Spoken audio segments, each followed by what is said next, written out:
Alors aujourd'hui, sport et médias, la connexion royale. Bah oui, au Louvre, on est obligé d'être royal. Donc connexion royale. Pourquoi? Parce que grâce au digital, le sport et les médias qui déjà étaient mariés, bah ça s'est encore renforcé grâce au digital à cause des nouvelles consommations du sport. Donc tiens, allez, première question pour tout le monde. Et je compte sur Central Supélec, et je compte sur Kedge, et je compte sur les messieurs qui se promènent également main dans les poches. Question sport. Vous connaissez le sport un peu, non? Du tout? À votre avis, quels sont les 3 sports les plus populaires dans le monde? Le football. Toi, t'es dans mon cours, t'as pas le droit de répondre. Les 3 sports les plus populaires dans le monde. Le football, le tennis et le basket. Football, tennis, basket, tout le monde est d'accord? Numéro 1, effectivement, il y a le football. Il faut bien savoir que dans le sport, il y a le sport et le football à côté. Le football, largement, c'est là où il y a les plus grands salaires, c'est là où il y a les meilleurs sponsors, c'est là où on a les belles audiences télé également. Deuxième sport le plus populaire du monde, vous m'avez dit, tennis ou basket? Basket, forcément, le deuxième sport le plus populaire du monde, c'est le cricket. Eh oui, 1,3 milliard d'habitants en Inde, 1,3 milliard. Ils n'aiment que le cricket, ces gens-là. Ils ne regardent que le cricket, ils ne pratiquent que le cricket. Une fois par an, il faut savoir, une fois par an, je vais donner un cours en Inde. L'hôtel en face de chez moi, il y a un terrain de cricket. À 2 h du matin, il y a des gens qui jouent au cricket. À 4 h du matin, il y a des compétitions officielles de cricket. Parce que le cricket, il faut un grand terrain, et comme ils jouent tous à ça et qu'ils sont très nombreux, ben on est obligé de faire ça, y compris la nuit. Troisième sport le plus populaire dans le monde, c'est effectivement le basket. Basket avec son cheval de Troie qui est la NBA, qui pousse tout le monde à regarder du basket, qui pousse tout le monde à pratiquer du basket. Le reste du classement, vous le voyez. Le hockey sur gazon, pour la même raison que le cricket, c'est un sport indien. Tennis, volley, etc., etc. Et l'ensemble de toutes les disciplines. Autre question. Central Supélec face à Kedge, face aux ceux qui assistent à la conférence sur le sport. Question suivante. Quels sont les 3 événements les plus regardés dans le monde à votre avis? Le Super Bowl ici. Les 3. Ok, et 3. La NBA, le Final Four de NBA. Les Jeux Olympiques ici. Mais toi, tu es un de mes étudiants, tu connais mes cours aussi, ça ne vaut pas. Les JO. Alors, en numéro 1, on a dit. Le numéro 1, effectivement, l'événement le plus regardé dans le monde. Depuis peu de temps, en fait, avec les nouveaux calculs, c'est le nouveau. Ce sont les Jeux Olympiques.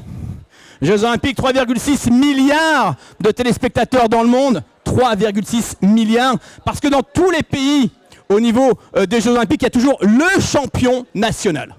Il y a toujours dans tous les pays un gars qui va représenter son pays. Le seul pays qui a jamais été médaillé aux Jeux Olympiques et qui a fait tous les Jeux, c'est Monaco. C'est tout. Tous les autres ont eu des médailles à chaque fois. Le Prince Albert, ça vous fait rire, il a fait 5 fois les Jeux Olympiques, le Prince Albert. Il n'a jamais été médaillé, 5 fois en bobsleigh. Ensuite, deuxième événement le plus regardé dans le monde, cette fois-ci, la Coupe du Monde, effectivement. Coupe du Monde avec 3,57 milliards de téléspectateurs, là aussi. Le football, je vous l'ai dit, c'est un peu à part. Alors pourquoi les Jeux Olympiques sont devenus passer devant le football? À cause du digital, justement. La fameuse catch-up TV. Parce que autant le football, on ne va pas regarder le match le lendemain ou le surlendemain. Non. Les Jeux Olympiques, oui. La finale du 100 mètres, on va la regarder à nouveau, etc., etc. La catch-up, ça marche bien. Troisième événement, allez, fais pas la gueule. Ça sera maintenant, allez, troisième événement. Vas-y. Allez, vas-y. Vas-y. C'est pas grave, il n'y avait pas ta copine dans le groupe, là. Et voilà, le troisième événement, c'est le Tour de France. Effectivement, 3,5 milliards de téléspectateurs pour le Tour de France. Hey, 3 semaines. 3 semaines le Tour de France. 8 heures par jour le Tour de France. Ça fait du monde. Ah, en cumulé. En cumulé. Regarde le reste du classement. Hey, Coupe du monde de cricket, oui, à un moment donné, ils y sont. Jeux Olympiques d'hiver, la boxe, la Coupe du monde féminine de football. L'Ultimate Fighting, les Jeux Asiatiques, la Coupe du Monde de rugby. Et il n'y a pas quoi? Eh ouais. Est-ce que tu sais combien il y a de gens qui regardent le Super Bowl à la télévision? C'est entre 100 et 150 millions de téléspectateurs, le Super Bowl. Alors tu disais, c'est en cumulé. Finale de la Coupe du Monde de football. France-Croatie. 1 milliard de téléspectateurs. juste pour le match. Mais pourquoi est-ce que tu as dit Super Bowl? C'est pas que toi, hein. J'enseigne dans plusieurs établissements, j'ai certains de mes étudiants qui sont ici. Pourquoi est-ce qu'on a dit le Super Bowl? Bah tout simplement parce que les Américains sont tellement bons en marketing, tellement forts qu'ils nous ont tous convaincus que le Super Bowl était l'événement le plus regardé dans le monde. Non, le Super Bowl c'est l'événement le plus regardé aux États-Unis. Si on prend les 25 meilleures audiences de la télévision américaine, on trouve 24 Super Bowls. Mais en dehors des États-Unis, hein, le Super Bowl c'est dans la nuit de dimanche à lundi, le lendemain il y a cours, ça commence à 1 h du matin, il n'y a pas grand monde qui regarde. 50% des Européens qui regardent le Super Bowl le regardent pour le show à la mi-temps, pour Rihanna, ou pour l'année dernière c'était beaucoup mieux, c'était tous mes rappeurs à moi, Dr. Dre, Snoop Dogg, etc., etc. Donc effectivement, mais ils nous ont convaincus qu'effectivement c'était l'événement le plus regardé, le Super Bowl, alors que pas du tout, pas du tout, même pas dans le top 10. 115 millions, c'est pas mal pour un événement, mais ça reste très très loin du reste.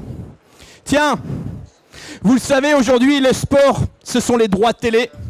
Pourquoi est-ce que c'est intéressant le sport pour les télévisions? Parce que c'est le dernier événement qu'on regarde en direct. Le sport, c'est la dernière chose qu'on regarde en direct. Et effectivement, bah, on va acheter des droits très très chers. Quel est le droit le plus cher? C'est quoi le droit qui coûte le plus cher à la télévision, à votre avis? Dans les médias. Vas-y, réessaye. Tente ta chance. Mais non, c'est pas parce que tu as été ridicule sur la première question que tu seras forcément sur la suivante. À ton avis, quels sont les droits les plus chers? Toi, tu n'as pas le droit de répondre. Les droits les plus chers. Bah, dites-moi à votre avis, quelle est la ligue qui vend le plus cher ses droits? Comment? La NFL? Cette fois-ci, oui. La NFL, tu sais combien ils vendent les droits, une année de droits NFL?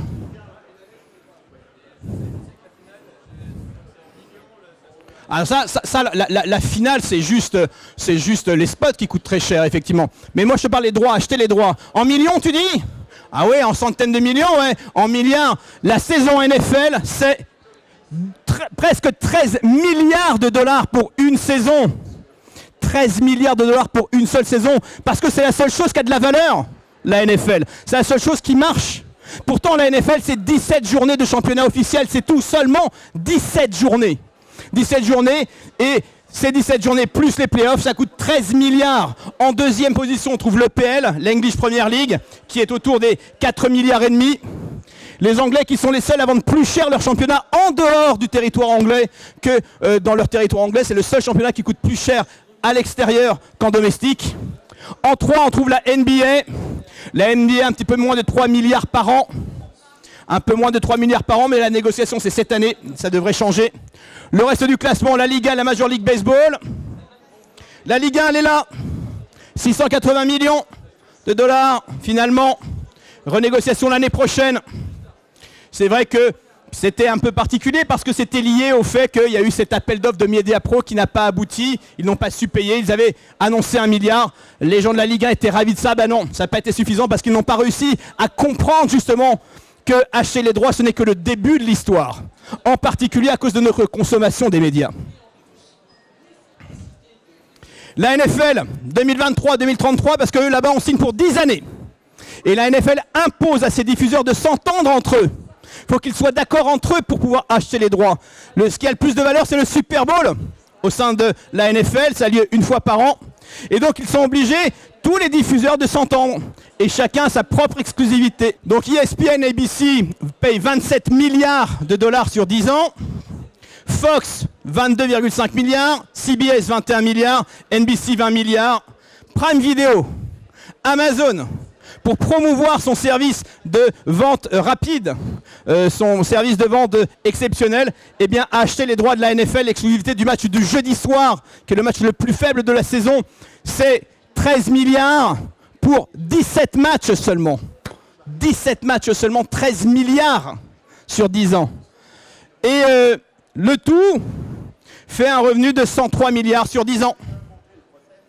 103 milliards sur 10 ans, ce qui est monstrueux bien sûr. Et puis il manquait un droit qui a été accordé il y a quelques semaines. C'était le droit justement sur l'OTT, sur le digital. Ce droit digital qui était détenu depuis toujours par DirecTV. DirecTV, c'est NFL Pass. Vous achetez ce NFL Pass, vous êtes abonné, vous pouvez voir tous les matchs de la NFL. C'était 15 milliards sur 10 ans. Ça a changé. Nouvel acheteur, nouvel entrant, YouTube. YouTube qui rentre avec 25 milliards sur 10 ans. 2,5 milliards par an. YouTube. Je vais vous dire, il va falloir en avoir des impressions pour ça. Pour un total, je vous le disais, de 128,5 milliards de dollars. Il faut bien comprendre que les innovations technologiques ont toujours aidé le sport, ont toujours poussé le sport à se développer encore et encore. Depuis toujours. Je vais vous prendre un exemple, l'exemple du Tour de France. Création du Tour de France, 1903. C'est Maurice Garin, un Français, qui l'emporte cette année-là. La seule façon d'être informé sur ce qui se passe sur le Tour de France au niveau des médias, c'est le journal, l'Auto, qui va devenir par la suite le journal L'Équipe. C'est la seule façon d'avoir l'information. Et puis, première innovation, 1929. 1929, le vainqueur, c'est Van Waal, c'est un Belge. Et cette année-là, pour la première fois, on a la radio qui va suivre le Tour de France. La radio ne suit pas le Tour de France en intégralité, elle est simplement aux villes-étapes et aux villes intermédiaires, pour donner de l'information. Mais déjà, on est plus en réaction que le journal qui paraît le lendemain. 1948, juste après-guerre, Bartali, l'Italien, qui l'emporte. Lui, sa particularité, c'est qu'il remporte le Tour de France 48, qui est le premier tour après la Seconde Guerre mondiale. Il avait déjà remporté le Tour en 1938, qui était le dernier tour avant la Seconde Guerre mondiale. Lui, au moment où il s'élance, pour la première fois, il y a des caméras le long du parcours. Première fois, on a la télévision qui va suivre en direct le Tour. Alors, ils ne suivent pas partout. Ils sont au départ, ils sont à l'arrivée, c'est tout. Ces images-là, c'est les images des caméras des Jeux de 1948 à Londres. Et puis, 1965, Bortolami qui remporte le Tour de France. Lui, c'est un grand champion. Il a remporté le Giro d'Italie à 3 reprises. Il a remporté la Vuelta d'Espagne. Et en 1965, pour la première fois, ça va peut-être vous parler, monsieur. Robert Chapat, il est sur la moto. Il est derrière la caméra. Il est en train de filmer en direct. Moto embarquée, hélicoptère qui fait relais pour pouvoir suivre le Tour de France. Cette fois-ci, on est dedans. Aujourd'hui, ça a encore évolué. La technologie, le digital a permis de faire évoluer. Aujourd'hui, vous pouvez courir le Tour de France si vous le souhaitez. Chez toi, tu peux courir le Tour de France. Tu te mets sur ton vélo d'appartement, tu mets l'application Strava et tu auras l'impression d'être sur le Tour. On va même te positionner par rapport aux coureurs. Et donc, c'est une autre vie parce qu'on a ces caméras embarquées qui sont partout. Les caméras embarquées qui permettent de suivre le Tour de l'intérieur, carrément une caméra devant, une caméra derrière, plus toutes les datas qui sont prises au fur et à mesure. Donc effectivement, on a cette approche avec le Tour de France qui évolue et qui fait évoluer la couverture des médias, qui fait évoluer la façon dont on vit le sport. C'est vrai que l'évolution de la couverture média, l'évolution du digital permet d'avoir de nouvelles approches. Ces nouvelles technologies nous permettent de proposer de nouveaux programmes, de nouveaux spectacles. C'est pour les spectateurs, on se dit qu'avec cette nouvelle technologie, ces nouvelles innovations, on va pouvoir mieux comprendre l'arbitrage par exemple. Si je vous montre ça, c'est Hawkeye, je pense que ça vous parle, Hawkeye. Hein, c'est ce système qui permet de suivre l'impact des balles en tennis. C'est les mêmes qui développent la VAR en football pour savoir s'il y a but ou pas. Et effectivement, avec ça, avec ces informations-là, on va mieux comprendre, mieux suivre la compétition. C'est une façon aussi d'apprendre des choses. On va pouvoir évoluer dans la façon dont on va comprendre. Il y a une chose qui est très importante en marketing que je dis souvent à mes étudiants. Plus on connaît, plus on aime. Plus on connaît, plus on aime, et en sport encore plus. Plus vous allez connaître un sport, plus vous allez aimer un sport. Plus je vous donne des informations pour vous faire comprendre ce sport, connaître ce sport, plus vous allez suivre ce sport. Et par exemple, on va avoir toutes ces insertions avec les seconds écrans, avec les troisièmes écrans aujourd'hui. Je ne sais pas ce qu'il en est pour vous. Moi, quand je regarde un match de foot aujourd'hui, je suis devant ma télévision, j'ai ma tablette sur les genoux pour avoir les statistiques, et puis j'ai aussi mon smartphone à côté de moi pour pouvoir suivre ce qui se passe sur les réseaux sociaux, pour parler avec mes potes sur Discord par exemple. On vit comme ça, on subit le sport de cette façon-là, donc on va avoir ces informations supplémentaires. Par exemple, avec ces datas, on va pouvoir créer même des contenus. J'ai travaillé pendant plus de 25 ans à Eurosport, j'étais directeur des développements des contenus, et par exemple, on a réussi à mieux comprendre pourquoi Usain Bolt était l'homme le plus rapide du monde. Pas uniquement parce que ses jambes bougeaient plus vite, mais parce que même dans ses mouvements, tout était étudié parfaitement pour être dans la ligne excellente. Et ça, grâce à la technologie, on a pu l'expliquer à nos téléspectateurs. Et nos téléspectateurs, plus ils connaissaient, plus ils aimaient. Et c'est, encore une fois, cette approche-là qu'on recherche en permanence. Alors là, comme on n'a pas de son, c'est dommage parce qu'il y a une super musique là-dessus. En tout cas, vous comprenez qu'on va pouvoir, avec ces nouvelles technologies, avoir une nouvelle approche des médias, une nouvelle façon de présenter le sport. Et puis, c'est effectivement vivre des choses différemment. On va vivre les choses différemment grâce à ce qu'on appelle la réalité augmentée, grâce à la réalité virtuelle. Aujourd'hui, quand vous allez être chez vous, vous aurez l'impression d'être au stade. C'est en train de se développer. Là, je vais vous montrer un film. C'est la NFL qui l'a fait avec Microsoft. C'est déjà une réalité. Avec effectivement, donc, vous allez aller sur votre... vous avez votre match. Et autour de votre match, on va avoir une façon différente de le vivre. Alors, comme d'habitude, je vais revêtir mes différentes tenues de supporters. Mais une fois installé, avec mon casque de réalité virtuelle, eh bien, je vais avoir accès à des informations supplémentaires. Les 3 devices que j'utilise, mon téléphone, mon smartphone, ça sera directement sur mon écran, directement dans ma maison. Je vais pouvoir même ramener le stade au milieu de ma salle à manger. On sait déjà le faire, ça. On le fait déjà. Alors là, c'est Microsoft avec la NFL, mais je travaille beaucoup avec l'INSEP et l'Agence nationale du sport. On travaille sur des outils de ce type-là également, avec des informations supérieures. Là, il y a la télévision, et puis il y a toutes les autres informations que je peux amener, que je peux retirer. Je peux même amener un joueur au sein de mon salon, le faire rentrer pour avoir ses statistiques, pour avoir ses informations. Ça, c'est le développement des médias. Ça, c'est l'enjeu qu'on a autour du digital, savoir l'utiliser, analyser une phase de jeu sur ma table de salle à manger directement. Alors, on a le contenu. Pour diffuser du contenu, jusque-là, on avait la télévision, la radio, les journaux. Comment on appelle ce type de média? C'est quoi ce type de média? C'est quoi le nom de ce type de média? Comment on appelle ces médias-là? Les médias traditionnels, c'est quoi ça? C'est ce qu'on appelle les médias linéaires. Le linéaire, ça vient de la grande distribution. Le linéaire, c'est j'ai mon rayon, les choses s'enchaînent les unes derrière les autres, et effectivement, j'ai pas vraiment le choix. Linéaire, je branche ma télévision et je subis. Et puis aujourd'hui, on a ce qu'on appelle les nouveaux médias, avec les ordis, avec les smartphones, avec les tablettes, que ce soit en web, que ce soit en social media, que ce soit en OTT. Ici, comment on appelle ces médias-là? Médias. Et si vous le savez, puisque vous m'avez fait le nom tout à l'heure. C'est quoi ce type de médias? Si, facile. Médias digitaux, tout simplement. Et la grande discussion qu'il y a toujours, c'est est-ce que les médias linéaires ne seraient pas morts? Moi, ça fait 15 ans que j'entends ça. La télévision, c'est mort. Maintenant, c'est Internet uniquement. Oui, il y a le patron de Philips qui dit pour une journée d'investissement sur la télévision, j'obtiens 10 fois plus de contacts que 2 semaines de publicité sur le web. Ça reste très puissant. De toute façon, il n'est plus question de dire est-ce que le linéaire va remplacer le digital? Est-ce que le digital va remplacer le linéaire? Non, puisque aujourd'hui, on va avoir une convergence des médias. Aujourd'hui, on a tous notre propre média dans notre poche, qui s'appelle un smartphone. Nos téléviseurs sont des smartphones de toute façon maintenant. Et donc cette convergence, on va plutôt parler de digital. Contraction de linéaire et digital.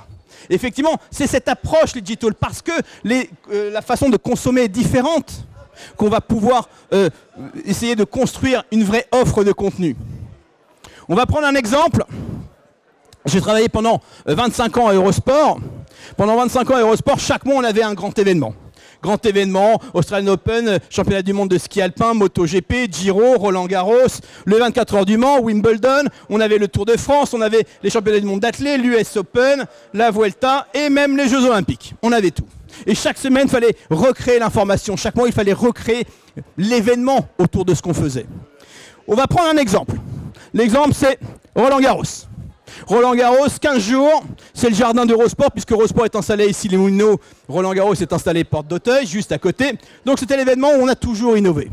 Première chose, aujourd'hui, Roland-Garros propose des productions sur tous ses cours, sans exception. Moi, j'ai 2 chaînes de télévision, mais j'ai aussi une plateforme OTT, j'ai une plateforme aussi de streaming. Donc l'intégralité de Roland-Garros, je vais la proposer sur ma plateforme de streaming, sur Eurosport Player. Les gens peuvent choisir quel match ils veulent aller voir. Mais j'ai quand même... Comment? Ça s'appelle maintenant le Warner Bros Discovery Player Sport. Donc j'ai mon player avec toute l'intégralité. Sur ma chaîne linéaire, sur mes 2 chaînes linéaires, je vais quand même les matchs les plus importants. Sur la chaîne numéro 1, je mets le match le plus important du jour, Nadal, Federer, Djokovic. Sur le match numéro 2, selon là où je diffuse le héros national. Mon fils en France, Tossani en Italie, etc., etc. Comme c'est un événement Eurosport, eh bien, je vais mettre l'ensemble de la chaîne aux couleurs de Roland Garros. Pour dire, voilà, c'est là, vous venez chez nous, c'est Roland Garros en permanence. Donc je vais customiser cette approche-là. Et là, j'ai diffusé. Comme je l'ai dit, les lives, ce n'est que le début de l'histoire. Il faut raconter, il faut accompagner le spectateur, il faut accompagner l'internaute tout au long de la compétition. Et la difficulté quand on est une chaîne payante comme Eurosport, mais c'est la même difficulté pour Netflix, pour Amazon Prime, pour toutes ces chaînes pour lesquelles on doit s'abonner, il y a ce fameux paywall, le mur du payant où il faut amener du monde. Il faut que ce qu'il y a à l'intérieur de ce paywall soit juste exceptionnel. Et ça ne suffit plus aujourd'hui. Ça ne suffit plus, donc je vais y créer différents programmes. J'ai le direct, effectivement, mais j'ai aussi un invité qui est en bord de terrain, là où personne n'est habituellement et qui va commenter en direct. Toutes les stats. Je vais faire une extension de mon direct. Je vais prendre l'antenne 1 heure avant, je vais rendre l'antenne 1 heure après pour garder ce logo live ici en haut à droite. Ce logo live qui m'amène 30% d'audience en plus. Toujours juste le logo live, même s'il ne se passe rien. On va avoir aussi notre intervieweur en bord terrain, ça ne va pas être juste un spécialiste de tennis, ça va être un ancien joueur qui est là depuis pas longtemps, qui a arrêté depuis pas longtemps. Donc il connaît encore tous les joueurs, qui va pouvoir y accéder. Je me rappelle au jeu de Sydney, sur les jeux de Sydney, en natation, on avait Peter Van den Hoogenborn en natation et on avait Maurice Green en athlétisme. Les deux étaient les hommes les plus rapides du XXe siècle. Recordman du monde du 100 mètres en natation, recordman du monde du 100 mètres plein en athlétisme. Et donc, quand il y avait les athlètes qui sortaient, y compris Usain Bolt, il avait un poster de Maurice Green dans sa chambre lorsqu'il était petit, il s'arrêtait devant notre commentateur parce qu'il savait que lui, il le connaissait, il avait envie de lui parler. Donc on va voir ça. Et puis il y a la série originale. Netflix a montré qu'on peut faire quelque chose de très qualitatif, même en documentaire, avec Strive to Survive. Donc ce documentaire, il est obligatoire, mais c'est un vrai documentaire qui va vraiment vous proposer des choses exclusives. Là, c'était ce qu'on avait fait autour de Nadal quand il remporte son 10e titre, la décima, où on l'avait suivi dans les vestiaires. Et puis, j'ai l'extérieur du paywall. Moi, en tant qu'Eurosport, en tant que chaîne payante, l'extérieur du paywall ne me rapporte rien, sauf de la notoriété, sauf de l'image. Et donc, j'ai besoin d'être présent à l'extérieur de ce paywall sur les réseaux sociaux, sur les réseaux digitaux. Donc, à l'extérieur du paywall, je suis présent sur tous les réseaux sociaux, je mets des partenariats avec des influenceurs, j'ai mon site d'information en continu, de la réalité virtuelle, du highlight instantané, des celebrity shows. Ça, c'était quelque chose qu'on a fait avec monsieur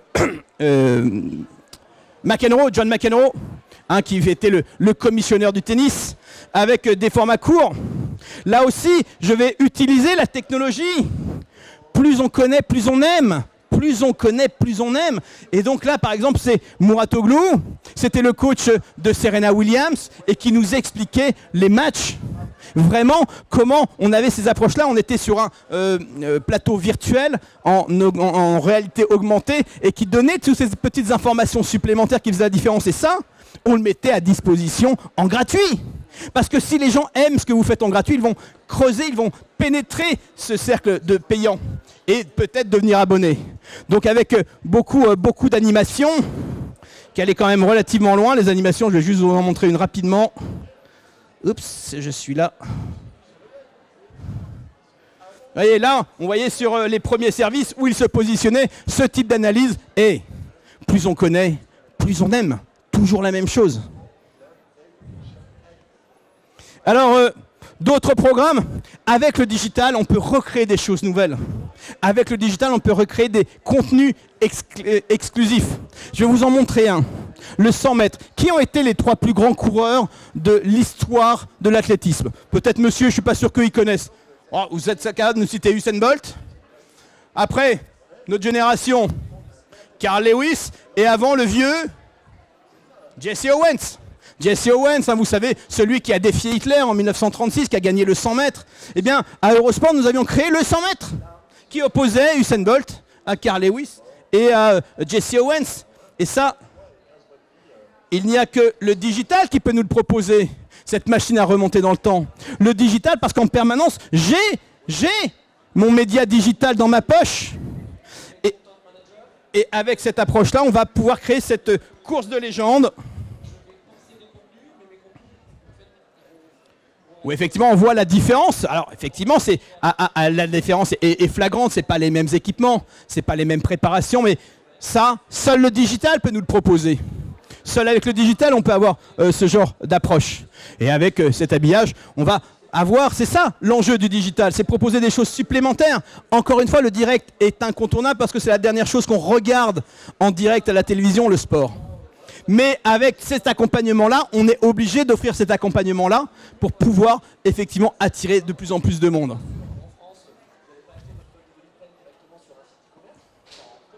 Donc, en attirant du monde ici, j'espère qu'à force de tourner, ils vont rentrer, pénétrer dans mon paywall. Et aujourd'hui, le sport n'est quasiment que sur les chaînes payantes. Pour voir le meilleur du sport aujourd'hui, alors en France, on a ce qu'on appelle les sports listés. 22 événements qui sont forcément diffusés sur les chaînes gratuites.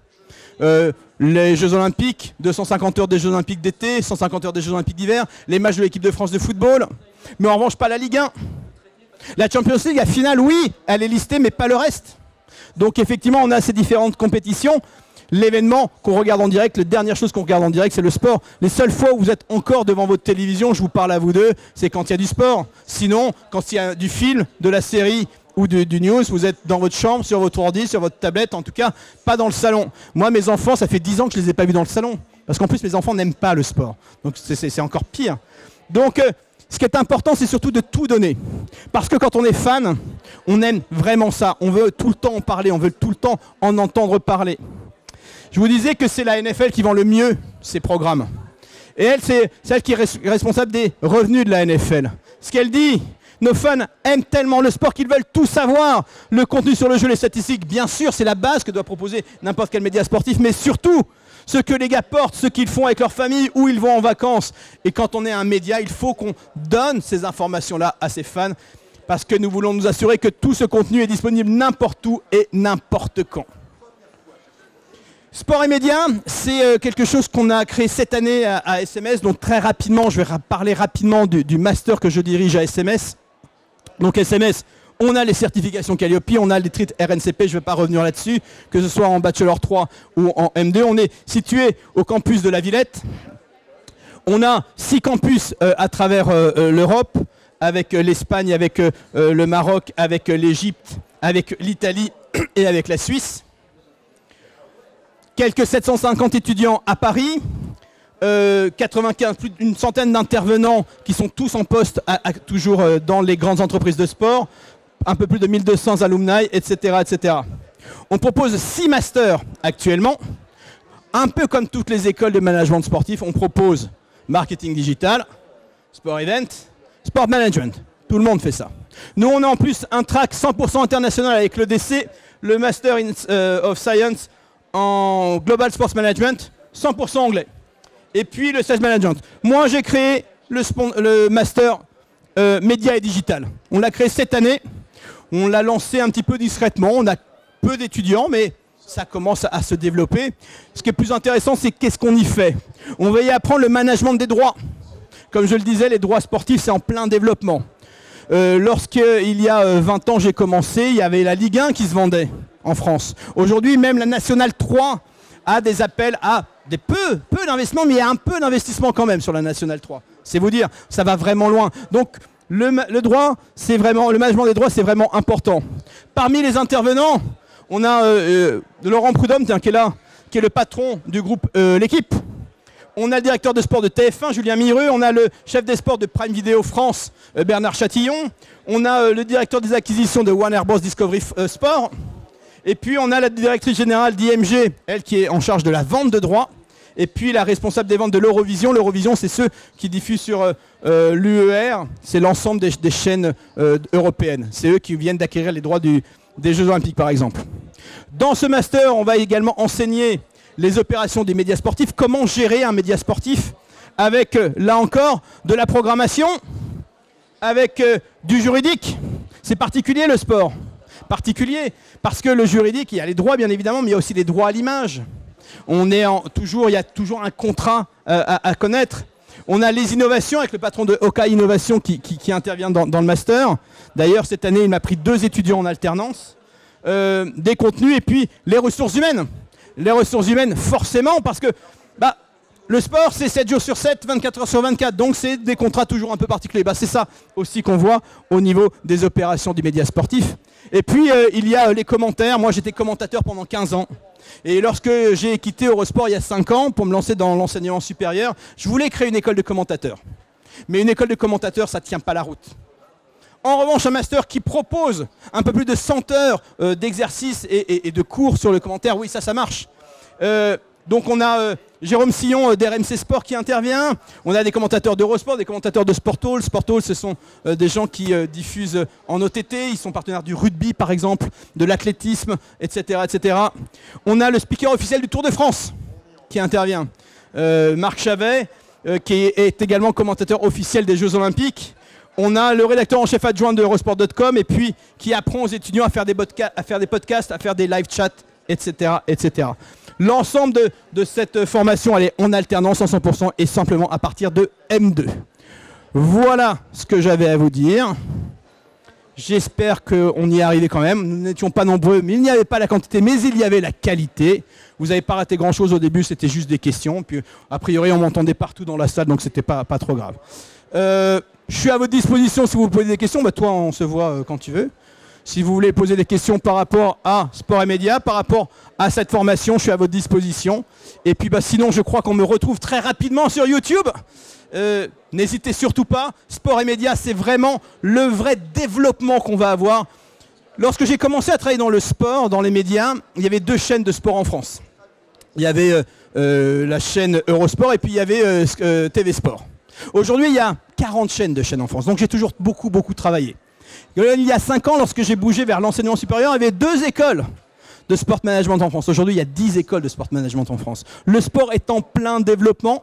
Le sport, la France en plus est championne du monde de l'organisation des événements. Chaque année, on en a. Alors c'est vrai que cette année, il y a la Coupe du monde de rugby, l'année prochaine, les Jeux Olympiques, mais après, on va avoir la Coupe du monde de rugby à 13, des championnats du monde en natation, etc., etc. Ça continue chaque année, et puis toujours les grands événements, le Tour de France, Roland Garros, et puis les 24 heures du Mans. Ceci dit, je vous souhaite une très bonne fin de journée et je suis à votre disposition pour toutes les questions. Merci.